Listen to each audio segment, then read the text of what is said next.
J'aime tellement les empanadas que je leur ai dédié un poème. Empanadas, empanaditas, frites ou au four. À la viande, à l'oignon ou au maïs, elles seront toujours argentines. Je vais vous demander un petit morceau de filet de bœuf, s'il vous plaît. Attention à la première bouchée, son jus peut tacher vos vêtements. Allez-y tout en douceur, ne vous brûlez pas, elles sortent toutes chaudes. Prenez le temps de les savourer et de découvrir leurs secrets. Prenez le temps de les regarder, elles sont très belles. Elles ont toujours été fabriquées par les mains des Argentins.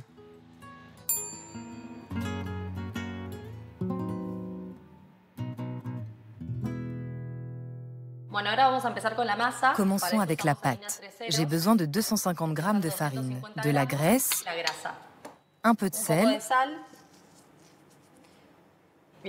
La graisse que j'utilise est celle qui recouvre les reins de la vache. J'utilise de l'eau tiède pour faire les empanadas. Quand on fait des empanadas, tout le monde se réunit et participe. Certains font une petite sauce et d'autres servent du vin. Ce qui est beau, c'est que le service se fait vraiment au centre de la table et on se sert tous ensemble.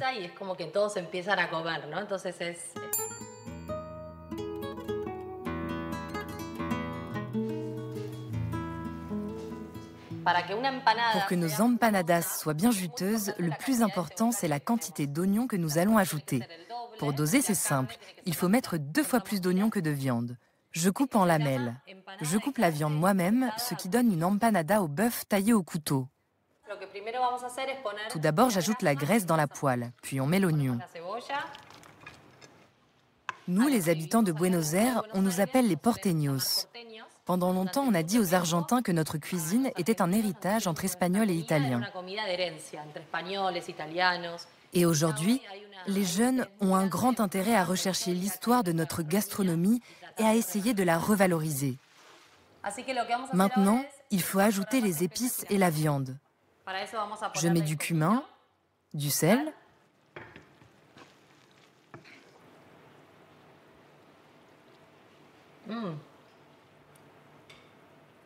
magnifique.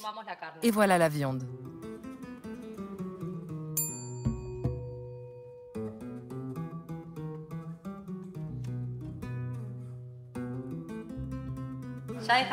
La pâte a bien reposé, maintenant je vais l'étaler. Pour bien étirer la pâte, il faut aller du centre vers l'extérieur et à nouveau du centre vers l'extérieur. Ça doit être l'épaisseur de notre empanada.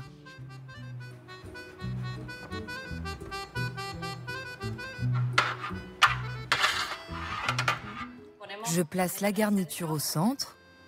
Je mouille un seul côté de la pâte avec un peu d'eau.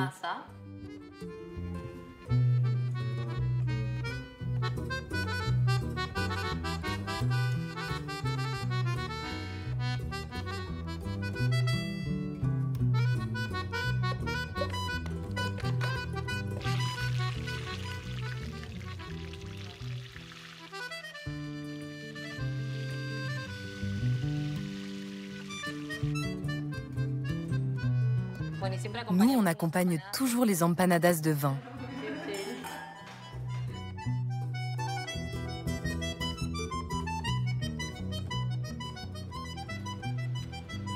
J'aime le fait que tu te salisses les mains en les mangeant.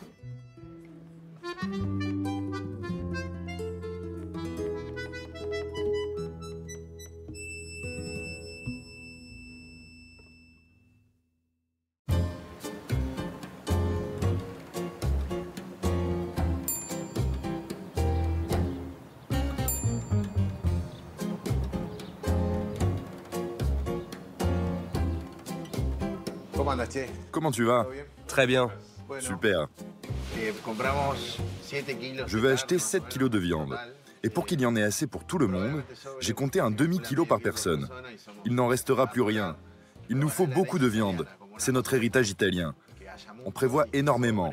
Comme ça, si quelqu'un se rajoute, il restera toujours beaucoup à manger pour tout le monde. Et c'est tout l'esprit de l'assado. On est dans l'exagération du début à la fin.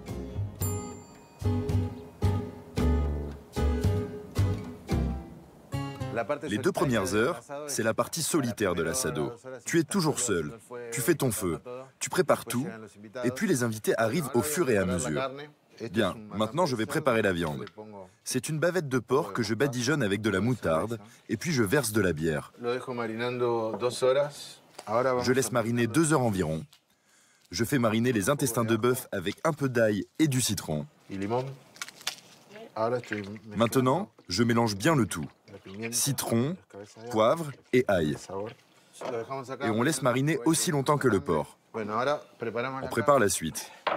Je sale la viande avant parce que ça cuit mieux ainsi et je la sale à nouveau une fois qu'elle est cuite.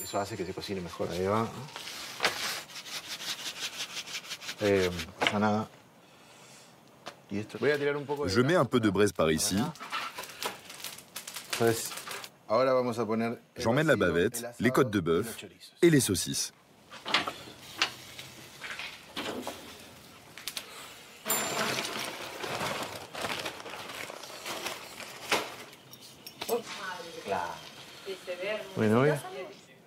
J'aime faire cuire la viande lentement. La chair se détache facilement en fibres et c'est ce qui donne ce goût unique à l'assado argentin. Ce son me dit que tout va bien. Si vous n'entendez rien, c'est que ça ne marche pas. Mais si vous entendez trop de bruit, ça ne marche pas non plus. Le son doit être similaire à celui d'une rivière qui coule tranquillement.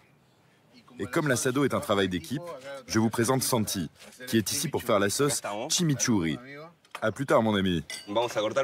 D'abord, je vais hacher le persil.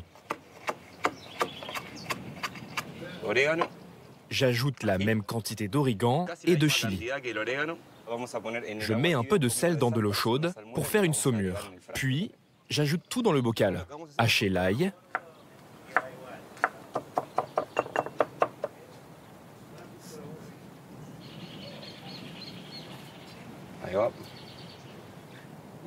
de l'huile, une cuillère à café de paprika que je vais dissoudre avec le vinaigre.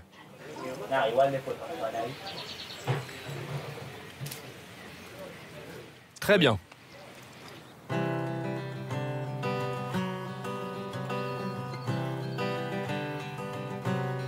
Como toda forma de amor duradero, yo te hago un asado. Un nudo en el tiempo que va de costado, borrando el problema de vivir dudando, de vivir dudando. Claro. No, esto ya es nada. Che, yo me... Muy rico. Très très bon. Mirándolo tanto que se cansa el cuerpo de estar observando, de estar observando. Como toda forma de amor duradero, yo te hago un asado.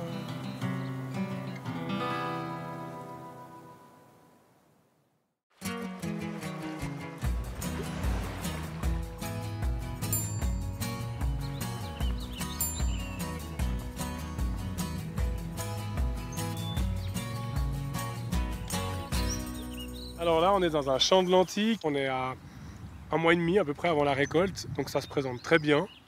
Avec les lentilles, alors on peut faire beaucoup de choses. On peut faire des plats chauds ou des plats froids. Puis après, en plat chaud, nous traditionnellement, on la prépare avec de la moutarde à l'ancienne et puis de la crème, accompagnée d'une saucisse qu'on appelle la longeole.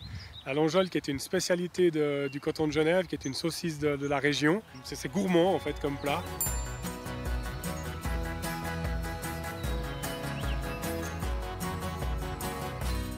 Pour ça, il nous faut un peu de lentilles vertes de la variété Alicia, comme on a vu sur le champ. Ensuite, on a besoin de ciseler une échalote.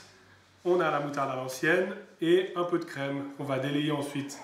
Et puis pour les faire cuire, on va simplement mettre un peu d'échalote et de feuilles de laurier pour donner un peu de goût.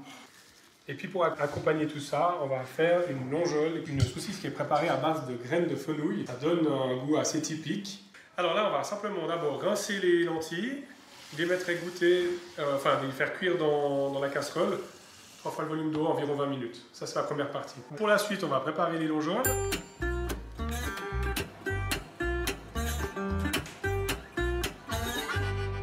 À quoi reconnaître que la cuisson est bonne? C'est juste un tout petit peu croquant. Alors maintenant, on va les égoutter. Puis on va retirer le laurier et l'échalote. Et puis on peut préparer l'échalote et le reste. Donc je mets le beurre, fondre le beurre. J'ajoute mon échalote.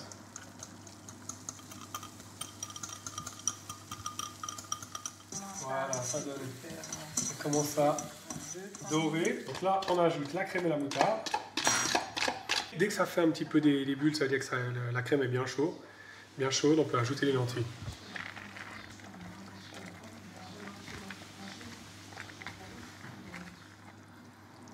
On sent déjà tous les parfums là. Alors c'est excellent. Il faut juste rajouter un peu de sel. Si on le met à la cuisson, ça sèche l'enveloppe des légumineuses et puis elles deviennent très dures. Donc il faut simplement penser à bien assaisonner seulement à la fin. Une petite touche de poivre. On brasse. Là on sent déjà que ça devient beaucoup plus consistant. C'est pas mal. Alors, on va s'occuper maintenant des longeoles. On va découper délicatement.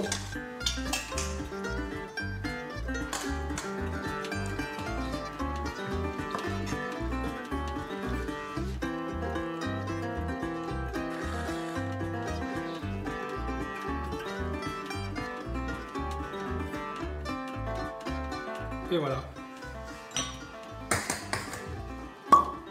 Ah oui, moi je mange tout. Ah mais attends, allez. Il y a une meilleure que ça. Alors, on enlève la peau ou pas hein. Non, moi j'enlève pas. Manger, je l'enlève. Ah ouais. Moi, ça me dérange pas. J'aime pas. Ça vous plaît? Moi j'en mange toutes les semaines des lentilles. Genre, bon. Ah ouais.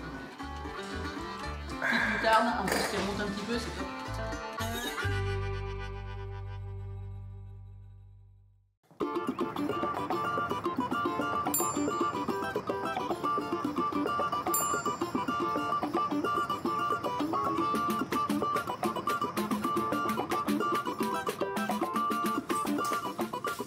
Du chou. Ces feuilles sont superbes. Du citron. La feijoada, ici au Brésil, est un plat très connu. Pendant le carnaval, on en demande beaucoup. Je prends 10 sortes de viande. Il faut beaucoup de travail.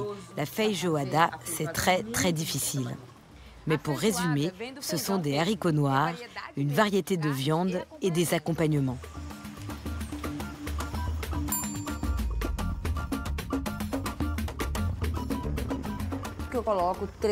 Je mets 3 sortes de saucisses de porc, des côtes de porc fumées, des côtes de porc fraîches, du porc salé, du lard.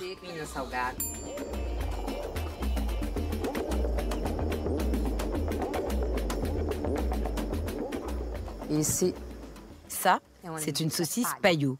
Tu la coupes et tu enlèves cette grosse peau. Si je la coupe trop fine, elle perdra de la saveur à la cuisson. Maintenant, c'est la calabraise, la saucisse fine fumée. Même chose pour les 3.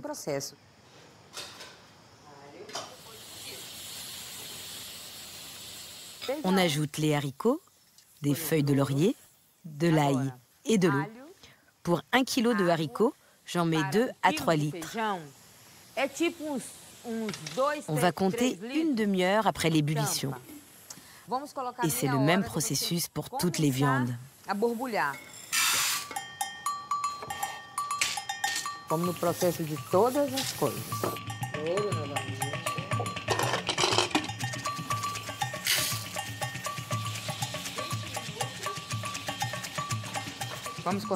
Maintenant, on s'occupe du chou portugais. On l'enroule comme un cigare, puis on le coupe très finement. On le fait revenir avec de l'ail et de l'huile d'olive. On ajoute une pincée de sel. C'est un accompagnement incontournable du plat. Passons à la finalisation de notre formidable feijoada. Maintenant, nous allons faire la sauce.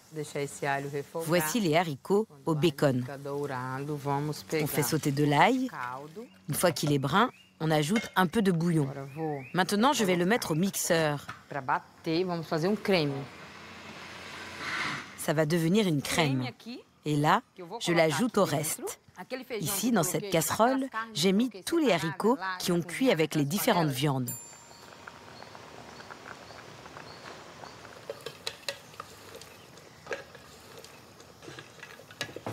Du beurre, de l'ail. On verse la farine dans le beurre et l'ail doré, de l'oignon. Et voilà ma farofa croustillante de manioc.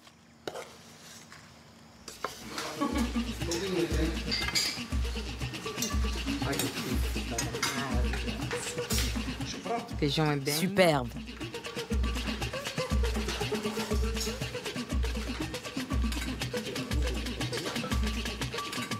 Un résultat fantastique.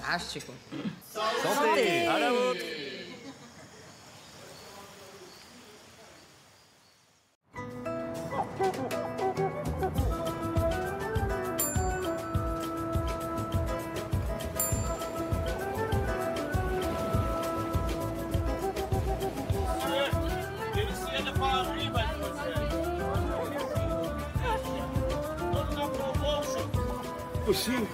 Pour la galinhada, ou le poulet au gombo, comme on l'appelle ici à Rio, il est très important de faire mariner le poulet. On prépare donc un mélange d'épices comme celles qui sont ici. Du cumin, du roucou, du poivre noir, des herbes. C'est très important pour qu'on puisse sentir toute la richesse du plat.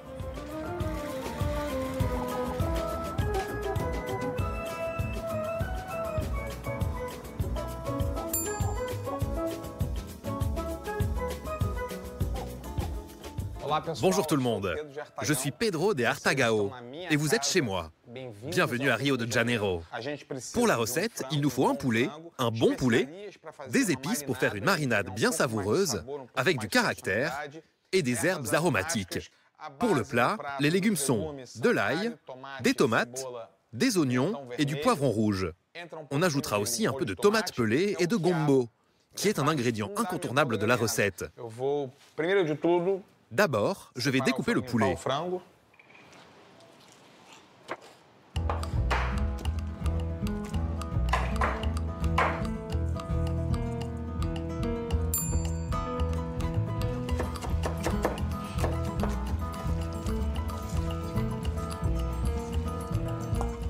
Et pour le bouillon, je vais utiliser la carcasse et les abats du poulet que je vais mettre dans l'eau.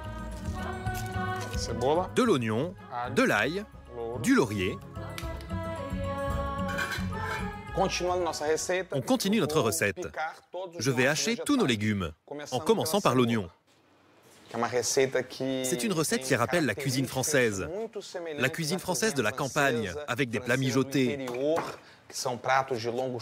où les viandes sont fondantes, avec des produits qui rappellent la cuisine de grand-mère. Mon poulet est assaisonné, je vais y ajouter la farine. On va faire dorer le poulet.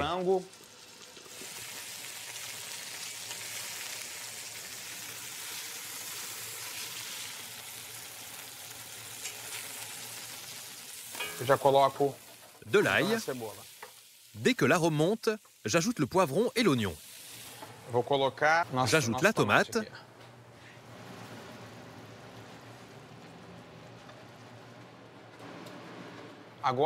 Et enfin, on complète avec le bouillon.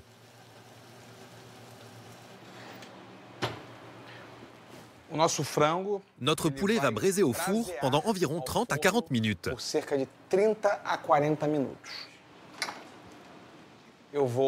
Pendant ce temps, je vais préparer la dernière partie de la recette, notre gombo et les herbes.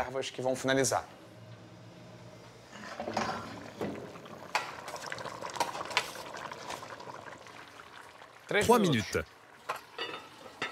Je vais prendre un peu de bouillon pour faire notre pirao en accompagnement. C'est un mélange de farine de manioc et de bouillon de poulet.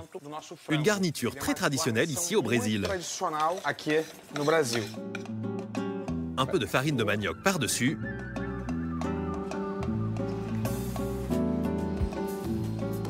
Merci, c'est mon plat préféré. Pour savoir si le plat est parfait, il suffit de regarder le sourire de ceux qui le mangent. À la galinhada!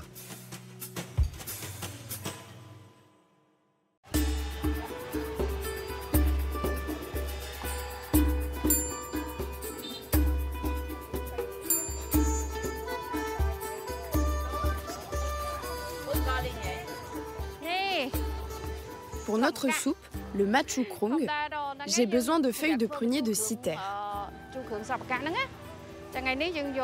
Les jeunes feuilles sont bien meilleures.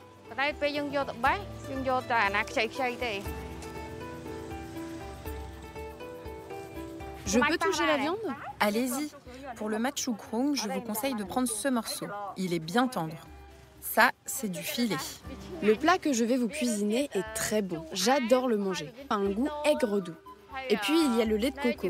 Quand on le laisse mijoter avec la viande, c'est un délice.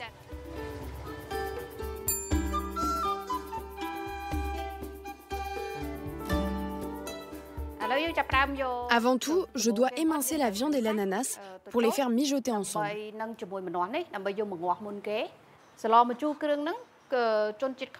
Tous les Cambodgiens adorent le machukrung, la soupe avec la pâte de curry khmer, car c'est à la fois salé, acide et sucré. Je vais d'abord faire dorer l'ail, puis j'ajoute de l'ananas. L'ananas, c'est une astuce que j'utilise pour rendre la viande plus tendre. À vrai dire, le bœuf est déjà tendre, mais l'ananas permet également à la viande de cuire plus rapidement.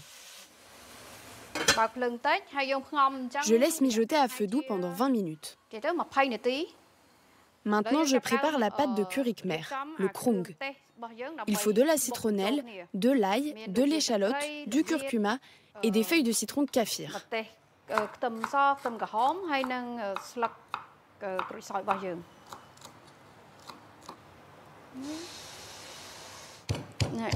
Dans le mortier, il faut piler jusqu'à obtenir une pâte bien homogène. Autrefois, les mères demandaient aux jeunes filles de piler le krung parce qu'elles avaient beaucoup plus de force.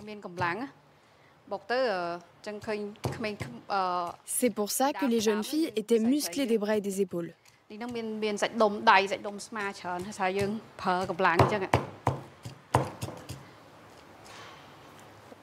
Et voici le piment et le tamarin que j'ai laissé tremper dans l'eau.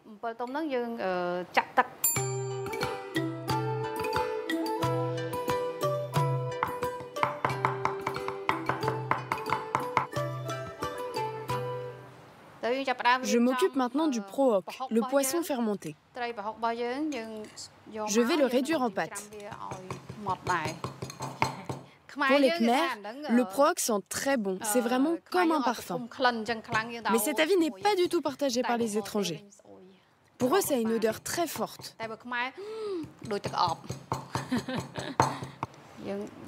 La pâte est prête. Je la laisse de côté. Je dois maintenant hacher les feuilles de prunier de citer.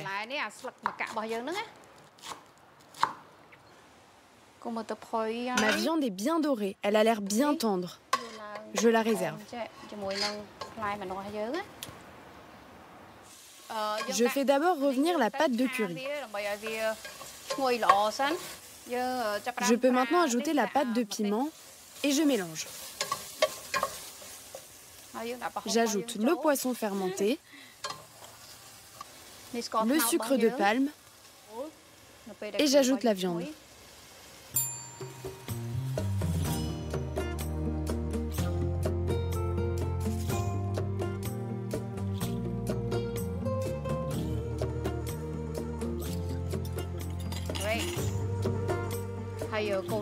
J'essaie vraiment de faire manger des légumes à mes enfants. Mais mes filles n'en mangent que très peu. Alors mon astuce, c'est d'en mettre beaucoup dans la soupe. Tu aimes manger des légumes, hein? T'aimes pas ça, hein?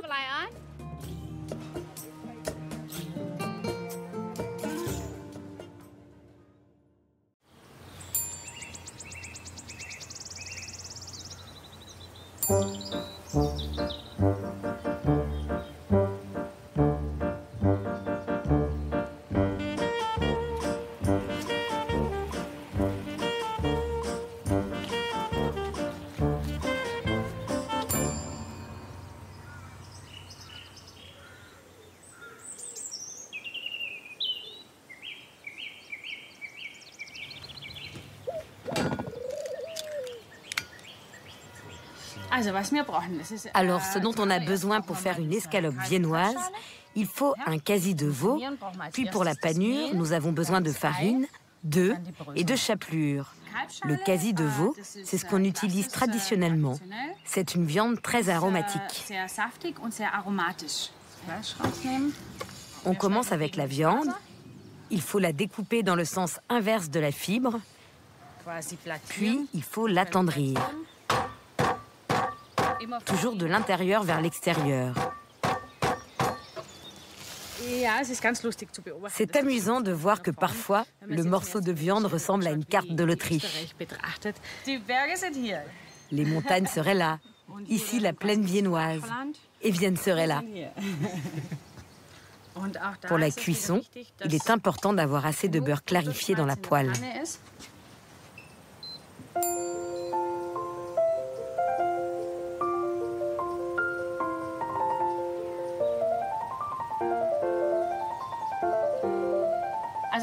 Nous commençons maintenant la panure. D'abord la farine.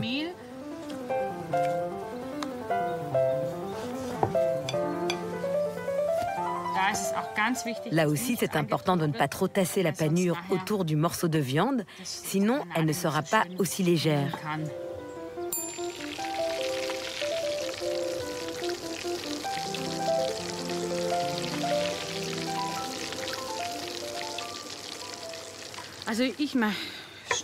Je coupe le citron de manière à ce qu'on puisse le presser avec les doigts et que le jus coule bien le long de cette partie sans éclabousser.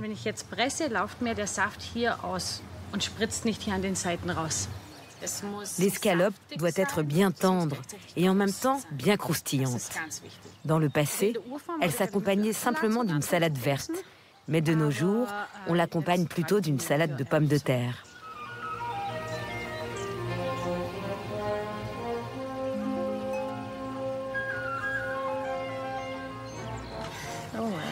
Et voilà, bon appétit.